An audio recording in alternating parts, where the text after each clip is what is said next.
Bonjour à toutes, bonjour à tous, bienvenue à Next Episode, votre podcast série télé, habituellement diffusé tous les mardis à 19h sur Séance Radio et un peu partout sur Internet et puis sur vos applications préférées de podcast. Ici on débriefe souvent, on analyse éventuellement, on s'écharpe évidemment, mais tout ceci dans un respect relatif du spectateur. Cette semaine, comme vous le savez, on est à Next Episode et sur la Côte d'Azur à l'occasion la première édition du Festival de Cannes Série. Tous les jours à 13h et 18h, on vous tiendra informé de l'avancée de la compétition avec mes chroniqueurs chéris. Nora. Oui, j'ai des regards là-bas de l'équipe. Je suis hyper déstabilisée. Oui, bonjour Romain. T'as vu qu'il a zappé ton nom de famille parce qu'il n'arrive tellement pas à le dire. Renan. Bonsoir Romain Mourel. Et une petite nouvelle. Enfin, une nouvelle souffre-douleur.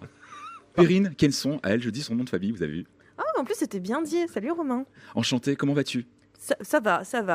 Non, mais tu la lances pas, on va avoir pour 2 heures. Est-ce qu'on peut dire que ça va fraîchement? Moi, j'ai mon écharpe. Ça va comme un lundi. Perrine a mis un tapis en plus. Il va falloir que vous teniez un peu. Je sens qu'on est dans la vanne aujourd'hui. Hâte que tu partes. Vous connaissez la règle. L'idée, c'est de débriefer les séries qu'on a vues jusqu'à présent. Donc, on va commencer par les 3 séries qu'on a vues depuis hier, à commencer par celle-ci.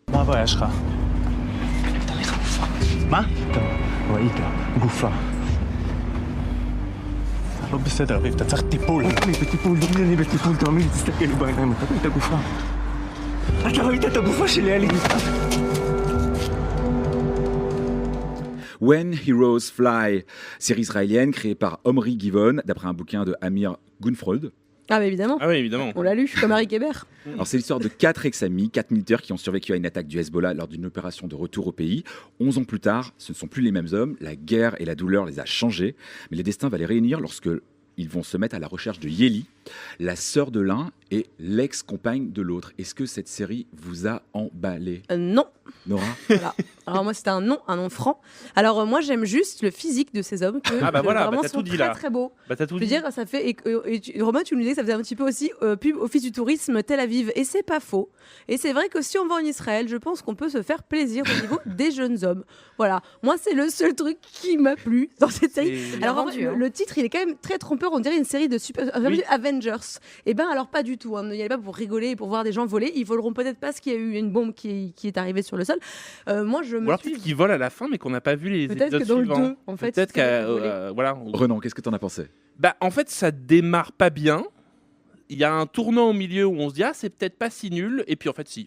Donc j'étais moi un peu au début, c'est vraiment une sorte de Band of Brothers un peu lourdingue, un peu gênant. On se dit ok, donc on va se taper, c'est génial d'être à l'armée, comme on est trop copains d'armée, c'est trop bien. Puis il y a un cut, on a un flash forward, on arrive donc dans les années aujourd'hui avec vraiment la transition la plus soft que j'ai vue de ma vie, c'est-à-dire que on est à Bogota et donc on entend de la musique cubaine. Ouais, ça n'a Amérique aucun sens. latine. C'est vrai que je t'envoyais un mec qui fait là. T'es spécialiste Gérald, de je la l'aime, et musique là. latine parce que tu arrives à reconnaître la musique cubaine de la musique de La musique de Bogota, je connais pas bien la musique de Bogota, j'ai pensé qu'elle était cubaine et donc il y a un plan parce qu'à Bogota on fait la fête, on est content et tout, c'est rigolo. J'ai trouvé ça vraiment très mal mis en scène. La seule chose c'est que les acteurs sont très bons, effectivement. Alors moi je dis qu'ils sont très bons, vous dites qu'ils sont très beaux. Après est-ce que c'est la... Écoute, Il vaut on mieux peut être bon que beau, non ? Alors, débat. dans la vie, tu sais.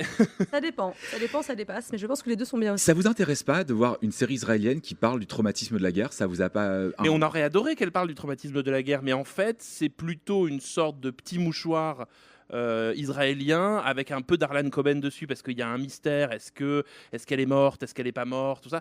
Ça sent encore la disparition. Ouais, et puis c'est quand même très mal fichu. C'est bourré d'incohérences. Vraiment, c'est bourré d'incohérences. Je trouve Qu'est-ce que que tu as noté comme incohérence ?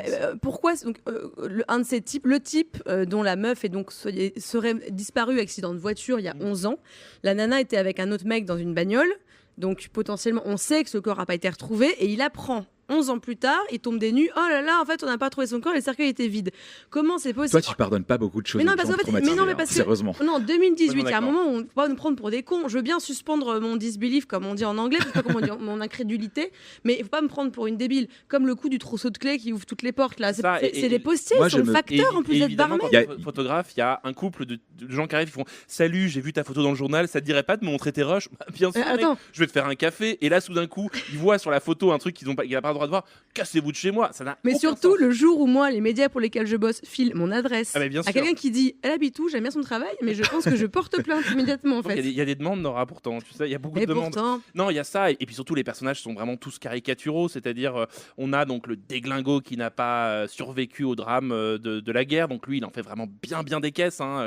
Il y a une scène finale où il hurle, et vraiment on est à deux doigts d'une cotillard, quoi. Vraiment il y a un peu Marcel comme ça de la môme, qui est un peu gênant. Après il y a un truc qui est vraiment mal amené, c'est donc un personnage qui a une maladie en gros. Il y a une scène qui est assez jolie, qui est une scène de drague plus ou moins, où en gros on lui impose, son frère veut absolument le caser, et donc il y a la nana qui lui dit bah voilà on m'a demandé, donc ça c'est pas mal, mais en fait il y a plein de petites choses. Là, Renan est en train de vous raconter toute la série, ouais, scène par scène. Il y, ouais, mais bon. il y a trop de choses dans un pilote en fait, c'est-à-dire que ça durait 1h10, il faudrait faire en fait un bon pilote de 40 minutes où on enlève et on passe au deuxième épisode. Là on sent que c'est vraiment une sorte de coup glove, comme ça, de trucs énormes où on veut tout nous raconter d'un coup avec des flashbacks dans tous les sens, des trucs. Moi je me suis un peu ennuyé. Et surtout, en fait. ce qu'on s'est dit hier, c'était on nous Ne me fait. pointe pas du doigt. Je sais plus si c'est avec toi, je crois que c'est avec toi. On disait, en fait, on connaît tous et tout le pitch qu'on Oui. a lu sur le truc, et c'est à la fin seulement que la série commence vraiment. Parce que nous, on est arrivé en sachant que tout le truc, c'est autour de cette nana qui est en fait pas vraiment morte, vu qu'elle est sur une photo, donc à Bogota 11 ans plus tard. Et c'est que dans les 5 dernières minutes, Écoute, on sait pas, peut-être C'est que ça. c'est le elle. mystère Non, mais ça mystérieux. ça et pose puis le c'est problème mystérieux, aussi quoi. dont on a parlé hier, c'est qu'on ne voit qu'un seul épisode de chaque série, ce qui est vraiment une aberration, puisque ça se termine, on voudrait savoir ce qui se passe dans le deuxième, et peut-être qu'on serait moins dur si on voyait le deuxième épisode. Et Et là, en l'état, on juge ce que le public C'est voit. intéressant. Combien d'épisodes faut-il voir dans un festival de séries télé? C'est compliqué comme question. Deux, Bah, hier, on minimum disait deux. minimum 2. Hein. Ouais. Bah ouais, c'est pas possible sinon. En plus, un pilote, c'est fait pour être vendu. Le pilote, c'est vraiment un truc qui est souvent calibré, un peu moins aujourd'hui, mais tu peux pas juger sur un Mm. pilote, surtout quand le pitch arrive qu'à la fin, quoi. Et effectivement, les 5 dernières minutes, on se dit ah pourquoi c'est déjà fini. D'accord. Est-ce que ça vous interroge pas de vous dire que la société israélienne arrive à traiter des questions de la guerre? Parce que ça s'ouvre quand même par. Toi, tu dis que ça en traite pas, mais quand même, il y a un mec qui est vraiment très traumatisé dans la série. Ça commence par 20 minutes de scènes de guerre. Moi, personnellement, j'y étais, franchement, quand j'ai vu Oui, je ça. t'ai vu, tu sursautais Non, beaucoup. franchement, Je c'était- t'ai vu être surpris. Je me suis dit, c'est excessivement bien fait, notamment quand nous, en France, on est incapable de traiter des guerres qui ont moins de 50 ans à peu près, et où en plus, dès qu'on se frotte, on est incapable aussi de se frotter, par exemple, aux attentats qu'on est en train de subir en ce moment. C'est Ouais, des mais sujets tabous je- en France. Eux arrivent à se dire, on va s'y frotter, on C'est va en pas faire si- quelque chose. quoi. Enfin, à t'écouter, on aurait l'impression que c'est une série politique. C'est pas vrai, c'est un feuilleton. C'est vraiment. Enfin, on est à deux doigts par moment du daytime soap, c'est-à-dire avec les rebondissements, les tin comme ça. À un moment, quand un personnage dit je n'ai plus que 2 mois à vivre, je me suis dit ah putain, il va y avoir un violon. Ça, c'est vrai qu'il y a peut-être un problème de musique en tout Ouais, cas bien sur- sûr, sur la oui. série. Et oui, donc oui. en fait, on n'est pas dans une série politique. On n'est pas dans véritablement ce que c'est que le stress post-traumatique ou des choses comme ça. C'est Bah, un peu parce qu'il fait pipi au lit quand même. mais voilà, et on nous le dit 25 fois. Voilà. Voilà. Il y a vraiment des surcouches de tout. C'est dommage. En fait, il y a une belle idée, il y a des personnages intéressants, mais c'est vraiment très grosse tartine de tout. Quoi. Bon, donc j'ai bien compris que vous allez pas vous Je taper pense la que Perrine série. est convaincue. L'a raté hier. Je pense que tu as très envie de le voir maintenant. Pardon, quelle série? Bon, on va passer tout de suite à une autre série de la compétition. 선생님, 그럴 땐 좋아하는 거 생각하세요. 그러면 울다가도 안을 수가 있어요. 엄마!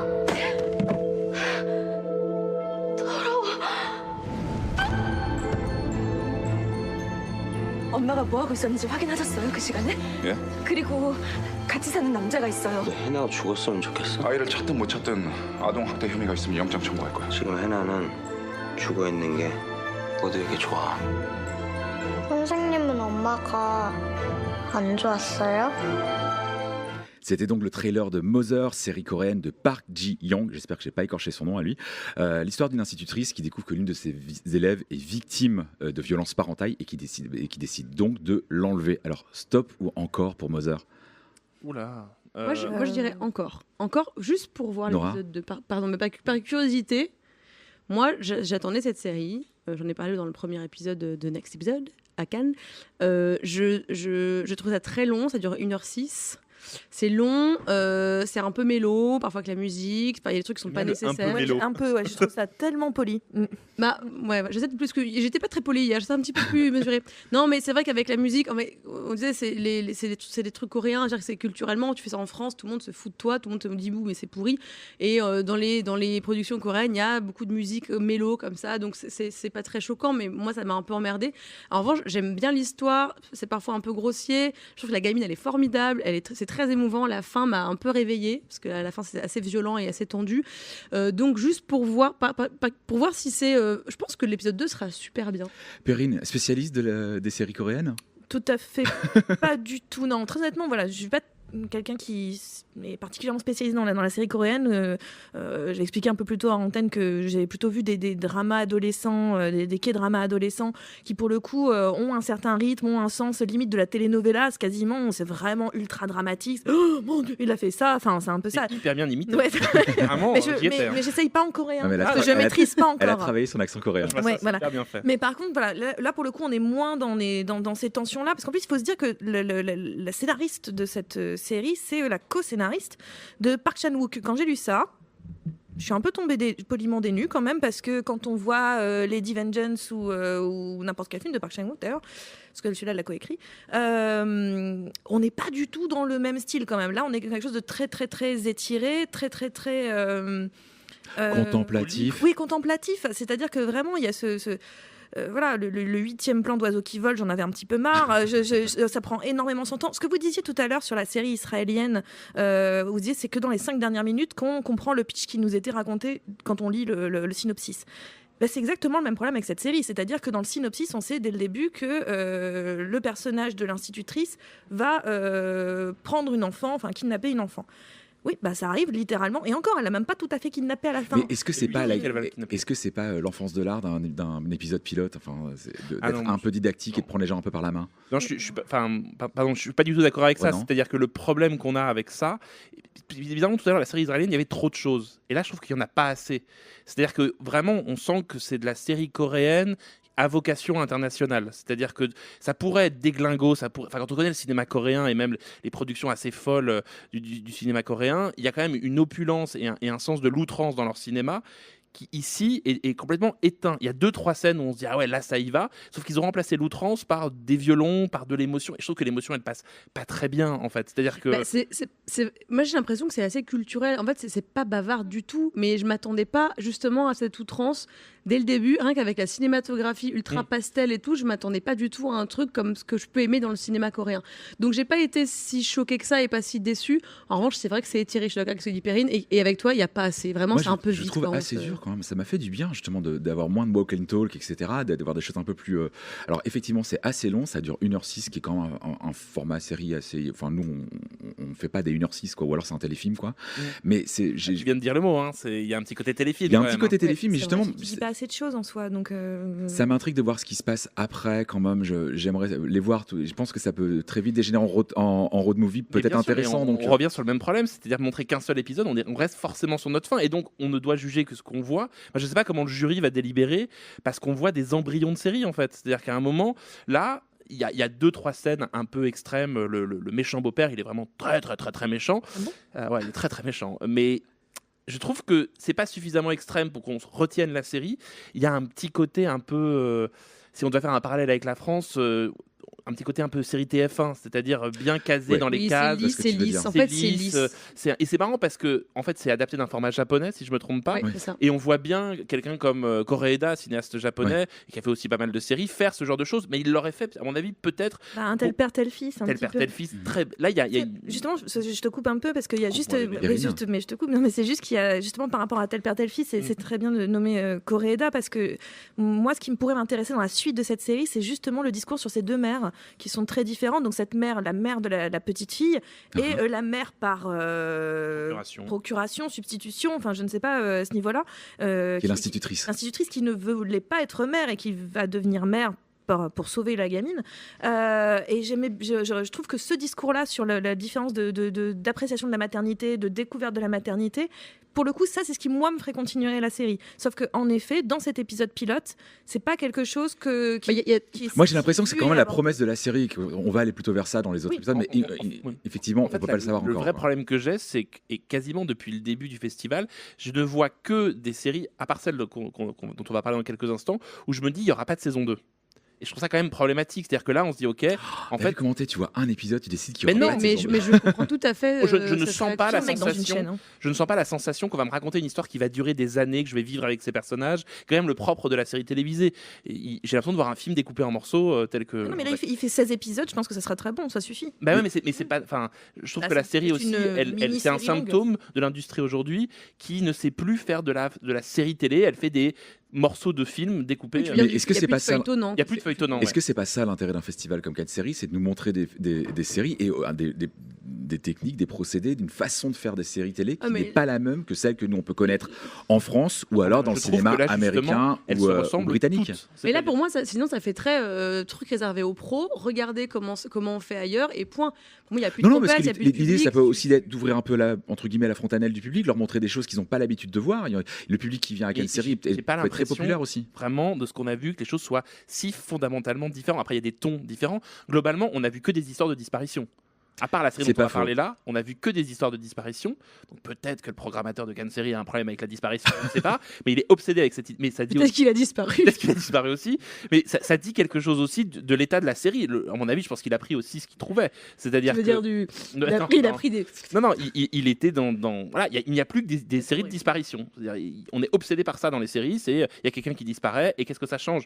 Avant, Bah, les allume séries, TF1 c'était ou plutôt la France 2, il y a mort que du ça. père. Il y avait toutes les séries commencées par dans les années 90, c'était la mort du père. Il y a peut-être un trend, écoute, Mais il y a un trend d'exploration et disparition de ça, petites le filles. chalet, la forêt, le truc. Ah, mais la télé rivière, française, le ça n'est fleuve. que ça en ce moment. Tous les trucs qui arrivent, qui sortent, je crois qu'on voit pas une bande-annonce de séries françaises notamment, mais étrangères aussi, mais notamment françaises, où c'est pas une disparition et juste on nous fait découvrir la flore et la faune française. Mais c'est quoi. les Anglais, Mais hein, c'était c'est à aussi cause le des cas- Britanniques hein, Ah, qu'on a mais ça. aussi, c'est fou, hein, hein. Et Ils des nous ont- Scandinoirs un peu. Mais Ils sont très gentils, ils ont fait des très bons trucs, mais quand même à cause d'eux, tous les Scandinois. Ah, d'accord. Scandinois. Mais vous remarquez que vous êtes moins dur quand c'est une série comme Dark qui parle aussi de disparition, mais c'est en Ah, général, moi, j'ai ça pas vu. parle pas de disparition, Dark, ça parle de voyage dans le temps, ce qui est quand même un peu plus nouveau que de il y disparition. a quand même ça C'est-à-dire que commence là, par une série de moi j'aurais disparitions. adoré que la série israélienne, effectivement, les militaires décollent et tout d'un coup il y a un truc, en fait c'est des super-héros. Enfin, je trouve quand même que ce soit Mother, que ce soit When Hero Flies, Félix, tout ça, on est dans des univers très normatifs, très carrés. Enfin, c'est pas très surprenant, contrairement à ce dont on va parler dans quelques instants, où là c'est la première fois où j'ai Bon, été surpris. J'ai Mais bien je- compris, tu jappes d'impatience Je te fais de parler un petit teasing de la suite série dont je suis à peu Mais attends, je peux près juste finir persuadé. un truc, Oui, juste un truc vas-y, sur t'écoutes, Mother, Nora.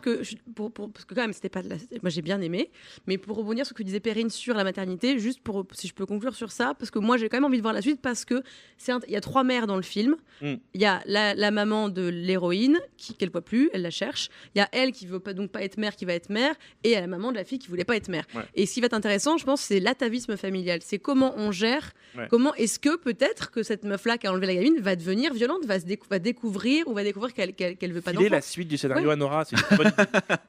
Donc, comme je disais, on va peut-être revenir à la série que je suis à peu près sûr qu'elle va vous mettre d'accord, celle qu'on attendait tous. I think about you all the time. I think about what you're doing and who you're doing it with. I think about what you eat before you work or what shampoo you use. I think about what you feel when you kill someone. I have to find her. She wants me to find her. I just want to know everything. Please.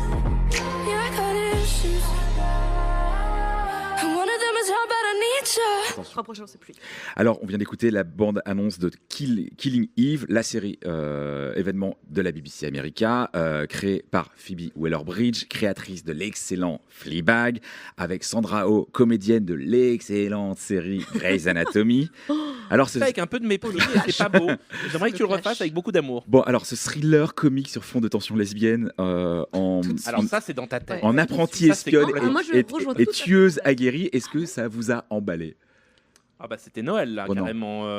Bah alors, j'étais emballé. En même temps, je voudrais voir un deuxième épisode pour voir si ça tient la route. Hein. Je suis désolé de le répéter, mais le premier épisode, c'est nouveau, c'est étonnant. Il y a un ton, il y a de la mise en scène, il y a de la sérialité. C'est-à-dire que j'ai l'impression que cette histoire peut durer très longtemps. Rapidement, donc c'est une sorte de chat et la souris entre une tueuse à gages très très étrange et une sorte d'employé de bureau du MI5 qui en a un peu ras-le-bol de sa vie et qui va finir par foutre le bordel dans sa vie parce qu'elle est fascinée aussi par les assassins. Et ce qui est génial avec Phoebe Waller-Bridge, qu'on avait déjà dans Fleabag, c'est qu'elle n'est jamais là où on l'attend. Moi, ça m'a fait le même effet que le pilote de Fleabag, c'est-à-dire que ça a commencé, je me suis dit, ok, je vois où tu veux en venir, et à la fin, j'ai fait, ah non, tu m'as surpris. Rien que ça prouve que Phoebe Waller-Bridge est vraiment quelqu'un de passionnant à la télévision, parce qu'elle a un sens de la surprise. Là, globalement, de toutes les séries dont on a parlé de la compétition, c'était quand même très programmatique et très ennuyeux. Là, à la fin, toi, tu vois de la tension lesbienne, moi, je n'en sais rien du tout, je ne sais pas où ça va. Et si je ne sais pas où ça va, j'aimerais voir le deuxième épisode. De toute façon, rien qu'à la fin de la première scène qu'on ne spoilera pas, juste avant le carton Killing Eve, là on a fait oh. Et ce que j'ai aimé, c'est que donc Jodie Comer qui joue la tueuse qu'on a pu voir dans Mad Fat Diary ou 13, elle a cette gueule de poupée et en fait c'est une psychopathe, elle est misanthrope et on n'a aucune empathie pour elle. C'est pas une misanthrope, c'est une sociopathe. Oh oui, j'essaie d'être gentille. Totalement. Et moi j'aime bien qu'on arrive comme Fleabag, il y avait un truc hyper et on n'a aucune empathie et c'est cool et c'est bien et ça surprend. Pas d'empathie, en même temps elle est drôle, ce qui est quand même étrange. Oui, et puis elle est hyper libre. Mais comme toujours chez Phoebe Waller-Bridge, parce qu'on cite le parfait Fleabag, on va mettre tous les qualificatifs possibles avec Fleabag, je pense qu'il n'y en a pas assez dans le dictionnaire, on passera à la langue anglaise juste après, mais aussi dans Crashing, qu'elle avait aussi écrit, c'est cette capacité à avoir des personnages, notamment féminins, parce qu'on est quand même sur 2 personnages féminins forts, cette tueuse à gages et donc cette employée de bureau du MI5. Cette apprentie espionne. Elle est fonctionnaire en fait. Oui, voilà, elles s'emmerdent quand même, mais voilà. Ils font des karaokés sur Rêve Bleu, j'ai adoré. C'est mon rêve, c'est ma vie. Ces 2 personnages-là qui sont 2 femmes qui ont... Une est une sociopathe, certes, mais qui n'ont des défauts, le fait d'être sociopathe, mais qui ne s'excusent pas de ce qu'elles sont. C'est quand même assez fascinant. C'est que c'est des personnages qui sont pas... Mais elles sont no shame, absolument. On est passé directement au dico anglais. Mais c'est Rihanna, c'est ça, un apologétique, c'est Rihanna. Non, je le dis parce que c'est ça qui plane au-dessus depuis tout à l'heure. Rude Boy. Mais juste à un moment donné. Laisse Perrine aller jusqu'au bout de son idée, s'il te plaît, Ronan. Rude Boy, elle a cité Rihanna, elle est géniale. Merci. Mais c'est ce que j'aime bien chez elle, c'est des personnages, notamment le personnage de Sandra Oh, qui clairement, il y a une scène moi qui m'a fait 2 secondes et demie dans le film qui m'a fait le film. Faut que j'arrête. Ah bah voilà, Jean-Jacques Hano. Voilà, c'est bon. D'ailleurs, en parlant de film, c'est-à-dire que le personnage, d'ailleurs, je reviendrai sur Sandra après, mais le personnage de la tueuse à gages a fait penser pendant tout le long à la bande-annonce de Red Sparrow, parce que je n'ai pas vu Red Sparrow, soyons honnêtes. Oui, c'est vrai. M'a fait penser à la bande-annonce de Red Sparrow et je me suis dit, elle me semble 100 fois plus intéressante que n'importe quel des côtés de Jennifer Lawrence, alors que là, dans le coup, c'est un personnage qui n'exprime aucune émotion, qui n'a rien, mais qui en même temps est capable de se transformer en tout, être tout. Et donc, je reviens juste sur le personnage rapidement de Sandra Oh, qui est donc cette femme qui dit à moi en ce moment, ah bah super, on va profiter du week-end, et le lendemain tu la vois débarquer au bureau à vouloir avoir absolument un croissant.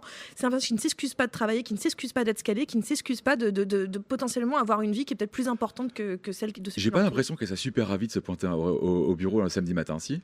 Pas plus que ça. Ah non, elle était en retour de cuite quand même. Clairement. Elle avait d'autres plans, je pense. C'est qu'elles existent sans des hommes. Je veux dire, vous avez vu les rôles des hommes, quoi? Enfin, c'est génial. Je veux dire, c'est pas l'amoureuse d'eux, la femme d'eux, l'autre elle se fait chier dans son mariage, il y en a une qui se fait chier au travail.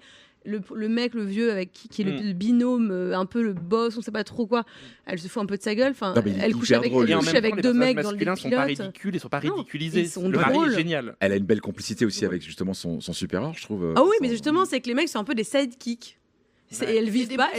Non mais ça honnêtement, c'était la promesse de la série. On n'était pas super étonné de voir que finalement on était sur 2 personnages féminins et qui allaient vraiment porter la série et qui effectivement les rôles masculins ne seraient pas ni au premier ni au second plan, quoi. Moi j'étais étonné de la manière dont elle gère le thriller d'espionnage, qui est quand même pas, Crashing et Fleabag c'était plutôt de la comédie générationnelle. Elle était plutôt dans une safe space. Là tout d'un coup elle va dans un genre qui n'est pas du tout le sien. En tout cas elle n'est pas connue pour ça et elle le fait hyper bien. Il y a une scène de tension à la fin.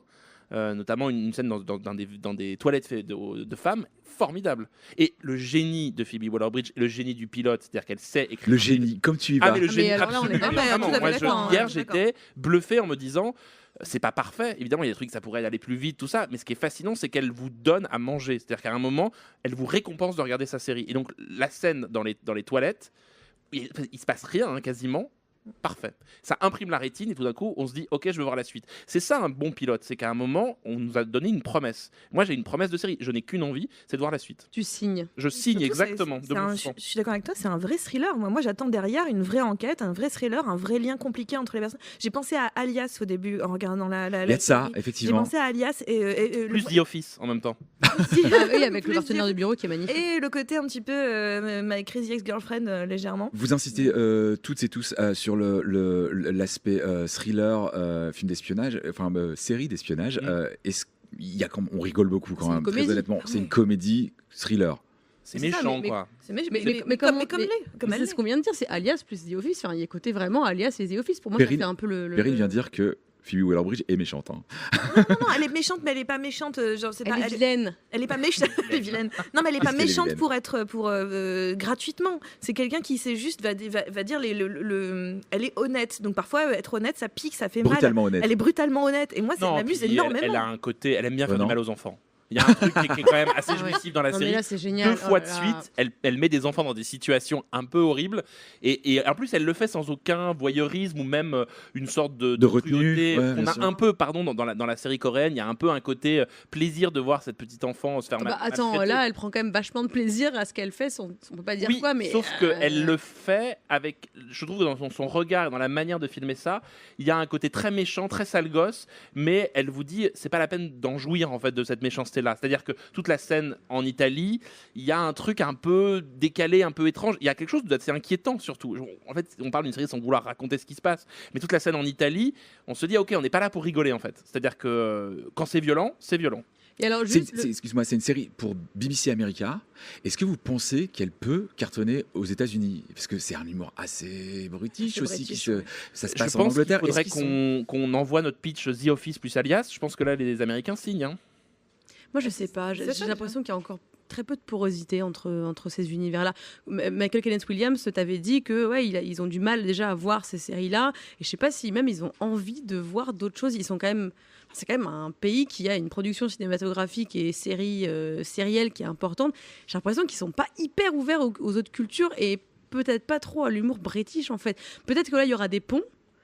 Mais je pense que justement, par la force de l'humour est clair, et si on apprécie l'humour british, ce qui est le cas visiblement de nous tous autour de cette table, oui, ça passe très bien. Mais je pense qu'il peut marcher tout simplement parce que le thriller est sincèrement efficace et que si on s'attache à ce thriller, si on a envie de savoir un peu plus comment les deux personnages vont jouer ce jeu de chat et de la souris, je pense qu'à ce niveau-là, il peut finir par convaincre un public américain qui, lui, aime beaucoup le thriller de toute façon. Et là, globalement, on comprend que la série peut durer beaucoup plus longtemps que ça. C'est-à-dire qu'on voit bien que ça va être une relation duel entre ces deux femmes, que peut-être... De fascination l'une pour l'autre, clairement. C'est peut-être une sorte de nouveau Dexter aussi, on va avoir tout un jeu. C'est-à-dire qu'on voit bien qu'il y a une promesse de série, ce qu'on n'avait pas depuis le début. Rien que le titre, le titre, c'est pas il faut tuer la tueuse, c'est il faut tuer la fonctionnaire. Donc on sait que ça va être ça. Le but, c'est de buter la nana qui a l'air la plus sympa du truc. En plus, il y a aussi une dimension un peu métaphorique, Ève, tout ça, il y a tout un jeu. Mais vraiment, c'était hier. Alors après, est-ce qu'on était aussi extatique parce que le fait qu'on ait vu des séries avant qui étaient beaucoup moins bien, ça aura peut-être qu'on verra que le deuxième épisode, on se dira bah non, en fait, Phoebe, tu t'es planté. D'ailleurs, c'est la seule série pour l'instant où on a vu un trailer de l'épisode suivant. Oui. Et ça, j'étais hyper contente qu'on nous montre des images de celui d'après. Et j'ai trouvé ça chouette. Alors que les autres, comme on avait besoin de ça. L'un de vos collègues critiques que j'ai croisé hier soir me disait c'est bien, mais c'est pas aussi bien que Fleabag. Ouais, mais ça sert à rien. Moins hameçonné que le premier épisode de Fleabag, par exemple. Est-ce que justement vous en faites pas trop parce que vous avez beaucoup aimé sa précédente série? Ah, mais c'est normal. On a envie de tous épouser Phoebe Waller-Bridge, quoi. Il y a peut-être un peu de ça, mais moi je trouve que sincèrement, je trouve ça tellement différent de Fleabag, complètement différent de Fleabag. Et encore une fois, c'est vraiment super de la part de Phoebe Waller-Bridge de justement de pas aller dans quelque chose dans lequel on l'attend du tout. Oui, clairement, j'ai envie de la soutenir parce que j'aime Fleabag, parce que j'aime Crashing, mais le truc est... Enfin, le truc, pardon. Killing Eve. Avec la main, le truc là. Oui, le truc est complètement désarmant que finalement, moi, au contraire, j'ai aimé elle me surprenne. Et surtout de voir aussi, par exemple, quelqu'un comme Sandra Oh dans ce rôle-là où moi, j'avais pas du tout l'impression qu'elle me rejouait Grey's Anatomy. Je voyais un personnage complètement différent. Je suis pas. Ah, moi, je la trouve pas si similaire à. Moi, je trouve un petit peu quand même. Ok, j'ai arrêté à la saison 3. Il y a un côté humour à froid, etc., qu'elle avait déjà dans Grey's Anatomy. Moi, c'est un peu changé complètement, mais c'est un des bémols bémol que je mets à la série, je trouve que le personnage qu'elle a là est pas très très éloigné, en tout cas dans cette façon de jouer et puis dans cet humour à froid qu'elle avait pendant sur 12 saisons, je crois qu'elle est restée quasiment 12 saisons, je crois, dans Grey's Anatomy, ou au moins 11 en tout cas, qu'on avait déjà vu à l'écran. Donc je me disais, voilà, c'est un petit bémol, j'aurais peut-être voulu l'avoir dans complètement autre chose. Mais on verra ce qui va se passer ensuite. C'est-à-dire qu'on sent bien que les personnages peuvent évoluer. Peut-être qu'on est un peu dans la politique des auteurs, c'est-à-dire qu'on est content, on retrouve des tropismes d'elle. Sauf qu'en fait, j'ai l'impression que objectivement, et là vraiment objectivement, le pilote est très bien foutu. C'est-à-dire que alors après c'était un peu étonnant, c'est-à-dire que la séance s'est terminée, on a applaudi et ça a enchaîné directement avec la série israélienne, ce qui fait que et pour la série israélienne et pour Killing Eve, on était un peu en train de se dire attends, on est passé d'un truc qui était, c'est pas du tout la même chose, donc c'était un peu décontenançant. Mais moi je vraiment peut-être que effectivement le deuxième épisode on se dira bah non c'est moins bien ou c'est moins, mais au moins le premier épisode m'a donné ce que j'attends d'une série télé. Est-ce qu'on peut dire que c'est très très fort quand même de la part de Cannes Série d'avoir réussi à faire venir cette série au festival? On va pas se mentir, il y avait d'autres festivals, notamment un autre qui était très très intéressé par cette série-là. C'est Cannes Série qui a réussi à l'avoir quand même. C'est pas mal. Ouais, c'est assez chouette et puis c'était très agréable de la voir passer en coup de vent sur le tapis rose, mais Puis surtout, c'est quelqu'un qui, à l'heure actuelle, au-delà de son succès de Fleabag, c'est quelqu'un qui est dans l'une des prochaines productions les plus attendues du moment, qui est Solo, le spin-off de Star Wars. Donc, ça se trouve, elle sera là de retour en mai prochain. C'est sûr, ça a été annoncé. Oui, mais est-ce qu'elle va venir au tapis rouge? Je n'en sais rien. Peut-être qu'elle a vu qu'il faisait pas beau, donc elle reviendra pas. Peut-être. Et nous aussi, on va se plaindre du temps. Donc, en soi, je trouve ça assez fort d'avoir su attirer ce personnage de Phoebe Waller-Bridge qui est cette icône, ce génie, cette déesse vivante. Mais qui nous refuse des interviews. Oui, évidemment. Voilà. Disons le bien, on t'aime. Dire, parce qu'on l'aime, mais quand même, elle donne pas à la presse française. C'est du high profile et je trouve que c'est vraiment bien d'avoir su pour Cannes Série attirer un personnage pareil.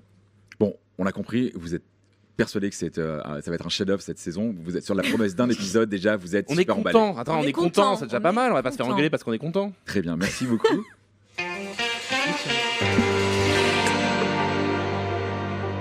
Et maintenant, on a la chance d'avoir Anne-Sophie Larouille qui va venir nous parler de sa soirée d'hier soir.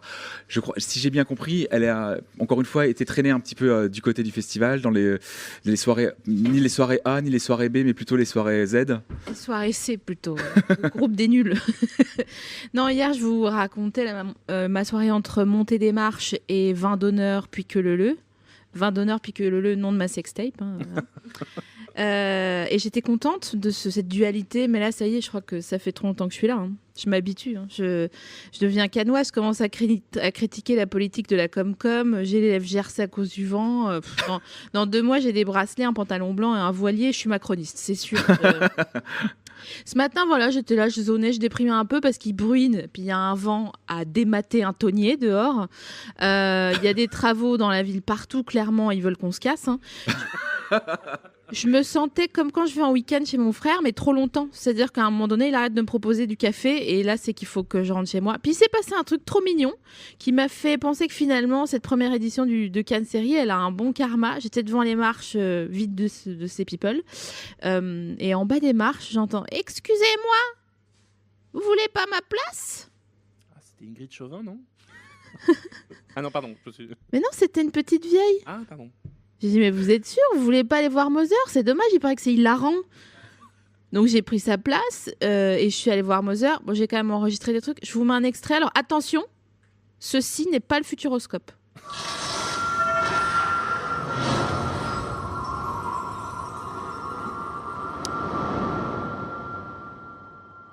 Attention, on n'est pas au Futuroscope, hein, je le reprécise parce qu'il y a de quoi douter quand même. Géode, pas Géode, on ne sait pas. Après, j'ai déjeuné avec Fleur Pellerin. Bon, oui. T'as déjeuné avec Fleur Pellerin? Oui, mais c'est que dalle. Ça m'a fait un truc parce que moi, je pensais qu'elle était sévère. Je pensais que dans ses loisirs, elle mettait des mitaines en cuir. Et en fait, non, pas du tout. Elle est très sympa, elle m'a dit bisous. Coucou Fleur. Coucou. Ça va? Ça va. Cool. J'ai juste une petite question, je vous laisse manger vos patates douces après. C'est quoi votre série préf quand ça va pas fort? Sex and the City. Oh, j'avoue, putain. On est d'accord que Samantha, c'est l'héroïne de Sex and the City, en vrai. Moi, je trouve que c'est la plus délire et c'est celle que j'aimais le plus, ouais. En fait, Carrie Bradshaw, c'est un peu la vieille petite fille qui va au Cap d'Agde en été, non? On est d'accord, c'est exactement ça. C'est exactement ça. Samantha, je la trouvais tellement délire, elle me faisait beaucoup rire. Voilà, donc en fait, entre les travaux, la pluie, le vent, Fleur Pellerin qui était sympathique, je me suis dit, tu sais quoi ? Cannes Série, c'est peut-être le festival de cette France hors saison. Alors, je vais vous laisser sur un son de travaux pour pas que Fleur Pellerin vous monte trop à la tête. Et je vous dis à demain pour un nouvel épisode plein de raffinement. D'accord ? Merci beaucoup, Anne-Sophie Larue. Avec plaisir, Sophie. Marie-Sophie, excuse-moi, pardon. Sophie-Marie, tout le monde se trompe, même mes parents. Aucun prénom, c'est terrible. Aucun, Françoise Marie. Merci beaucoup, Ronan. Merci beaucoup, Perrine. Et je vous dis à demain. Ciao. Au revoir.